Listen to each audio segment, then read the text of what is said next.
Hi friends, இது PR walks and tax நம்ம YouTube channel. நம்ம சேனல்லேருந்து போடக்கூடிய எல்லா கதைகளும் நீங்கள் கேட்கணும் அப்படின்னா சப்ஸ்கிரைப் பண்ணிடுங்க.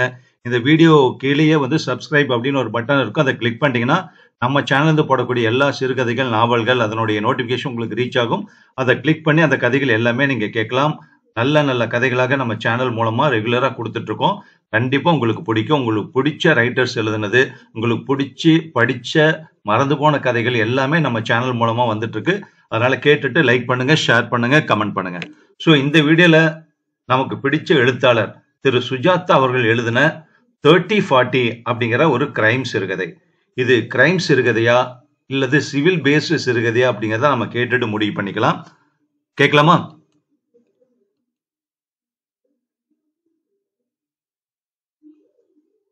நஞ்சுண்ட ராவுக்கு உயிர் வாழ்வதின் அர்த்தம் கிடைத்து விட்டது. பிடிஏ அலுவலக சிவண்ணாவிடமிருந்து போன் வந்துவிட்டது. ஆபீஸுக்கு அரை நாள் லீவு போட்டுவிட்டு உடனே புறப்பட்டார். மனைவியிடம் நேற்றைக்குத்தான் சொல்லிக் கொண்டிருந்தார். எனக்கு என்னவோ இந்த முறை கிடைச்சிருன்னு இருக்கு கோதாவரி. ஏதோ ராகவேந்தர் கிருபை இருந்தா கிடைக்கும் என்றாள் அவள். பெங்களூரில் பெரும்பாலான குடும்ப தலைவர்களின் கனவுகளில் முதல் ஸ்தானம் வகிப்பது பிடிஏ சைட் என்று சொல்லப்படும் வீட்டு மனை கிட்டுவதுதான். நகரத்தை மைசூர் பாகு போல கூறு போட்டு வீட்டு வசதி வாரியம் ஆயிரக்கணக்கான மனைகளை ஒதுக்கீடு செய்தாலும் நகர மக்களின் மனை ஆசையை திருப்தி செய்ய இயலவில்லை. ஆர்டி நகர், ஜேபி நகர், பரமேஸ்வர நகர், விஜயநகர், பனசங்கரி, மடிவாளா, ஓரமங்கலா, கோடிகள்ளி என்று பெயர் வைத்து மாளவில்லை. நகர மையத்தில் இருந்து 25 கிலோமீட்டர் வரை பறந்து விரிந்திருப்பினும் இன்னும் இன்னும் என்று நகர மக்கள் மனைப்பசி தீராமல் கேட்டுக்கொண்டே இருந்தார்கள். ஒரு 3040 சைட், அதில் ஒரு தென்னை மரம், ஒரு வீடு, நெருப்பு பெட்டி போல் ஒரு hall, kitchen, bedroom, pooja room. இது போதும் பெங்களூர் வாசிகளின் ஆத்ம சாந்திக்கு. நஞ்சுண்ட ராவ் இதுவரை 6 முறை மனு செய்தும் மனை கிட்டாதவர். முறை அழைப்பு வந்து தேவ கட்டளை போல இனித்தது. பிடிஏ அலுவலகத்தில் சிவண்ணாவின் மேஜியை தேடி கண்டுபிடிப்பதற்குள் 2 மணி ஆகிவிட்டது. வாரம் ராவ், உங்களை பத்தி நம்ம ரங்கநாத் தான் போன் பண்ணி இருந்தார். ஹவுது ஹவுது என்று தலையாட்டி ஆர்வத்துடன் காத்திருந்தார் நஞ்சுண்ட ராவ். உங்க அப்ளிகேஷன் நம்பர் என்ன? நஞ்சுண்ட ராவ் பிடிஏ அனுப்பியிருந்த அஞ்சல் அட்டையை காட்டினார். அதை ஒரு முறை பார்த்துவிட்டு, இது இப்ப அலாட் ஆறதில்ல என்றார் அவர். பின்ன எதுக்கு கூப்பிட்டிருக்கீங்க என்றார் நஞ்சுண்ட ராவ் ஏமாற்றத்துடன். ஒரு கார்னர் சைட்டு பிஎஸ்கே 3rd ஸ்டேஜில் இருக்கு, வேணுமா என்று அவர் கேட்டார். எத்தனை? என்ன, ஒரு 60,000 தான். 3040. 60,000? அந்த ஏரியாவில் சைட் என்ன விலை தெரியுமா? 2 லட்சம். அந்த ஷகரான இடம். முதல்ல சைட்டை பாருங்க. அலாட்மெண்ட் என் பேர்ல வருமா? அதெல்லாம் பார்த்துக்கலாம். ஆக்ஷன் சைட்னு இப்ப மாத்தாட்டாலும் டாக்குமெண்ட்ஸ் எல்லாம் உங்ககிட்ட கொடுத்து போஸ்ட் டேட் பண்ணி டிரான்ஸ்பர் டாக்குமெண்ட்ஸ்ல கையெழுத்து போட்டு. அவர் இந்த பக்கமும் அந்த பக்கமும் பார்த்து பார்த்து சொன்னார். பார்ட்டி பம்பாயில செட்டில் ஆயிடுறாங்க. கல்யாணம் அவசரமா விக்கிறாங்க. இல்லன்னா 60,000க்கு ஒத்துக்க மாட்டார். முதல்ல சைட்டை பாருங்க. கிருஷ்ணப்பா, இவரோடு போய் காட்டுப்பா. பிடிச்சிருந்தா காது காது வச்சாப்புல காரியத்தை முடிச்சிடலாம். பக்காதானே? சுவாமி, நான் பிடிஏ ஆள். ரங்கநாத் சொன்னாரேன்னு உங்களுக்கு உதவி பண்ண போறேன். இப்ப நீங்க இல்லைன்னா 8 பேர் காத்திருக்காங்க முழு தொகையோட. உடனே நஞ்சுண்ட ராவ், இதோ இப்பவே போறேன் என்று கிளம்பினார். சைட்டை பார்த்து பிடிச்சிருந்தா 2 நாள்ல பணம் கொடுக்க வேண்டி வரும். டாக்குமெண்ட்ஸை வாங்கிட்டு பணம் கொடுத்தா போதும். கிருஷ்ணப்பா, சர்வே பிடிஏ நம்பர் எல்லாம் சரி பார்த்து வச்சிரு. அண்ணாவை கொண்டு போய் காட்டு என்றார். செலக்ட் ஆனா கிருஷ்ணப்பாவுக்கு காஃபிக்கு ஏதாவது கொடுங்க, அவன் சந்தோஷப்படுவான். அனுமந்த நகர், பனசங்கரி முதல் ஸ்டேஜ் தாண்டி 1 கோடியில் இருந்தது அந்த பிரதேசம். இங்கொன்றும் அங்கொன்றும் வீடுகள் முளைத்திருந்தன. அதில் சர்வே நம்பர், சைட் நம்பர் எல்லாம் குழப்பமாகத்தான் இருந்தன. பொட்டலாக இருக்கும் போல என்றாள் மனைவி. எல்லா காலனியும் ஆரம்பத்தில் அப்படிதான் இருக்கும்.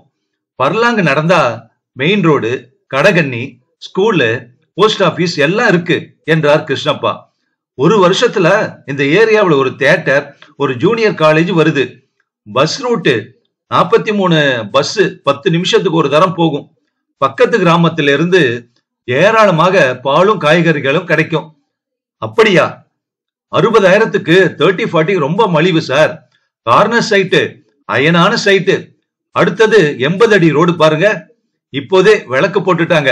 சரியா பாத்துக்கோங்க, இதுதான் சைட்டு. சொன்னது போல நல்ல மனைதான் அது. சமணமான நிலம், வெள்ளை கற்கள் வைத்து நஞ்சுண்டராவின் கனவுகளுக்கு ஏற்ப இருந்தது. நஞ்சுண்டராவ் அப்போதே இங்க கிச்சன், இங்க பெட்ரூம், இங்க பூஜை ரூம் என்று மனசுக்குள்ளேயே வீடு கட்ட துவங்கி விட்டார்.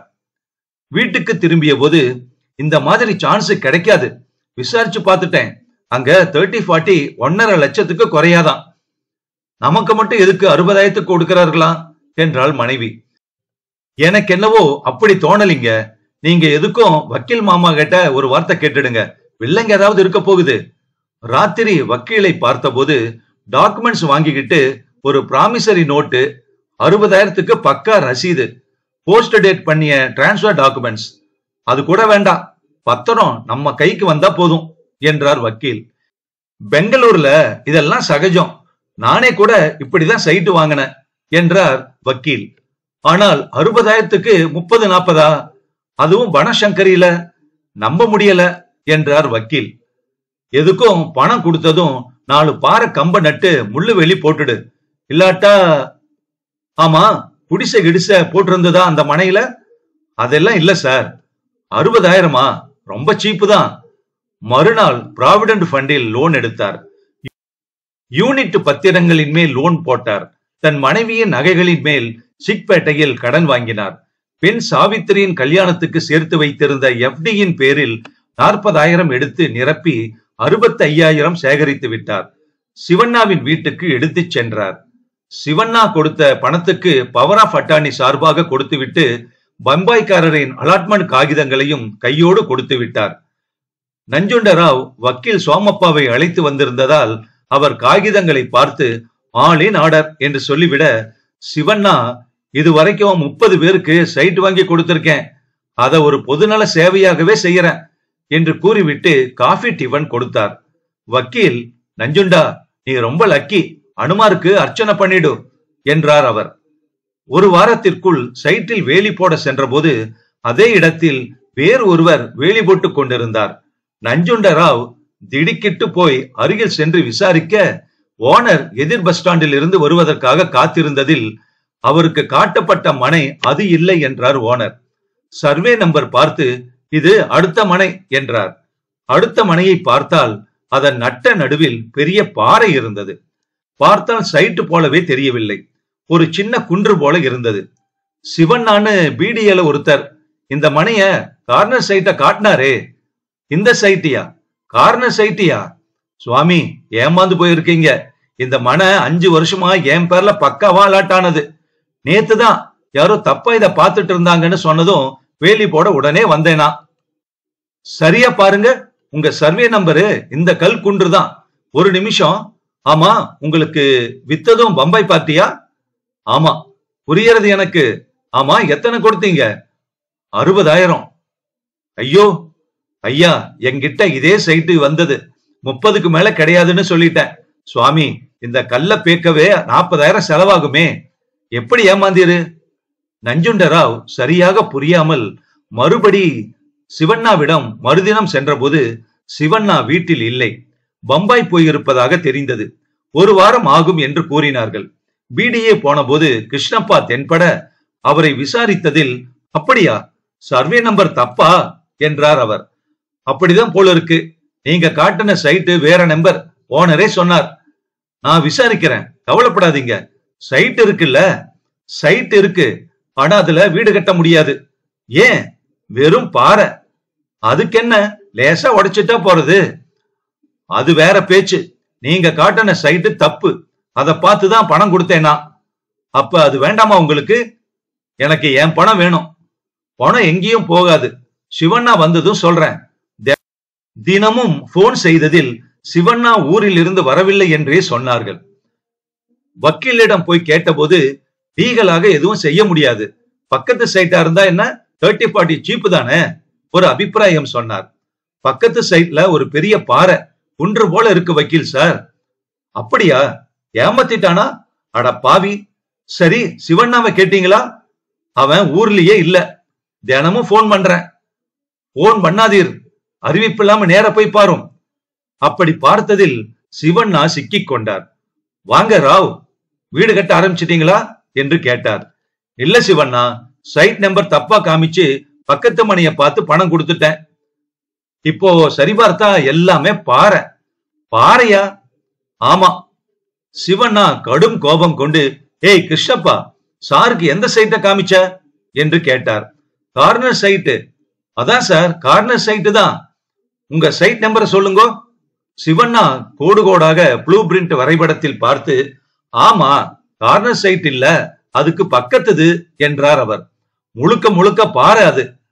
இருக்காதே, பாறையா இருந்தா வீடியோ அலர்ட் பண்ண மாட்டாங்களே. நீங்க எதுக்கும் திங்கட்கிழமை வாங்க, நான் இன்னைக்கு சாயங்காலம் போய் பார்த்துட்டு வரேன் என்றார் சிவண்ணா. இல்ல சிவண்ணா, பணத்தை திருப்பி கொடுத்துருங்க. என் லைஃப் சேவிங் எல்லாத்தையும் நான் தீர்த்துட்டேன். எனக்கு ரொம்ப சங்கடமா இருக்கு. ஏற்கனவே பல ரெவென்யூ சைட்டுகள்ல ஏமாந்துருக்கேன். பணத்தை கொடுத்துருங்க என்று நஞ்சுண்டராவ் கெஞ்ச, அதுக்கு என்ன, பம்பாய் பார்ட்டிக்கு ட்ரங்கால் பேசிடுறேன், 10 நாள்ல டிராப்ட் அனுப்பிச்சிருவாங்க. நீங்க போங்க, பத்திரத்தை கொண்டு வாங்க. என்ன? 10 நாட்கள் ஆயின. சிவண்ணாவை ஆபீஸ் மேஜையிலேயே காணும். செக்ஷன் மாற்றி இருப்பதாக சொன்னார்கள். அங்கே போனால் அது விதான் சௌதாவில் இருந்தது. பிடிஏ சேர்மனை பார்த்து சீட்டு அனுப்பி பார்த்தார் நஞ்சுண்டராவ். அப்பாயின்மெண்ட் கிடைக்கவில்லை. தாம் முழுவதுமாக ஏமாற்றப்பட்டு விட்டோம் என்பது உரைக்க அவருக்கு மேலும் ஒரு வாரமாயிற்று. வக்கீல் சோமப்பா மனைவியும் அவரை மாற்றி மாற்றி கேட்டார்கள். சரியா பார்க்காம இந்த பாறையை வாங்குவீங்களா என்றார் சோமப்பா. எப்பவும் இவர் இப்படிதாங்க. எத்தனை தடவை இந்த மாதிரி ஏமாந்து போயிருக்கோம் தெரியுமா? கணக்கே இல்ல. ரெவென்யூ சைட்ல எத்தனையோ பணம் விட்டாச்சு. நஞ்சுண்டா, அவன் மேல லீகலா கை வைக்க முடியாது. வாங்கின பணத்துக்கு ரசீது கொடுத்திருக்கான், டாக்குமெண்ட்டும் கொடுத்திருக்கான். சர்வே நம்பர் தப்பா காட்டினதுக்கு எந்த அத்தாட்சியும் இல்ல. ஹி இஸ் கிளீன் என்றார் அவர். அந்த மனையில எதுவும் கட்டவே முடியாதா என்றாள் கோதாவரி. சோமப்பா சிரிப்பை அடக்கி, அனுமார் கோயில் தான் உச்சியில கட்டலாம், அத்தனையும் பாறை என்றார். மௌனமாக கேட்டுக்கொண்டிருந்த நஞ்சுண்டராவின் சுவாச மூக்கு துடித்து பெரிதாக மூச்சு விட துவங்கினார். முகம் சிவந்து கை நடுங்க, அந்த சிவண்ணாவ ஒன்னும் பண்ண முடியாது என்றார் வக்கீல். முடியும் முடியும் என்று முகத்தை கோணலாக வைத்துக் கொண்டு ஒரு மாதிரி பார்த்து கோபத்தால் உதடுகள் துடிக்க, முடியும் என்றார் தீர்மானமாக. கோதாவரி கவலையோடு, போறது வாங்கோ, என்னவோ பகவான் சோதனை எல்லாம் என்றாள். அப்படியே ஒரு கடப்பார் எடுத்து அந்த சிவண்ணா வீட்டுக்கு போய் அவன் மண்டைய பொழந்தரணும். எதுக்கும் நான் பப்ளிக் கிரீவன்ஸ் லிட்டிகேஷன் மாதிரி போடலாமான்னு பாக்குறேன். இல்ல ஒரு லெட்டர்ஸ் டு தி எடிட்டராவது எழுதுவோம். நஞ்சுண்டா, பாறையா இருந்தாலும் சைட்டுன்னு ஒன்னு இருக்கே, சமாதானமாய் சொன்னார் வக்கீல். ராத்திரி 7 மணிக்கு வக்கீலுக்கு போன் வந்தது. மாமா, கோதாவரி பேசுறேன், சீக்கிரம் வாங்கோ. ஏன், என்னாச்சு?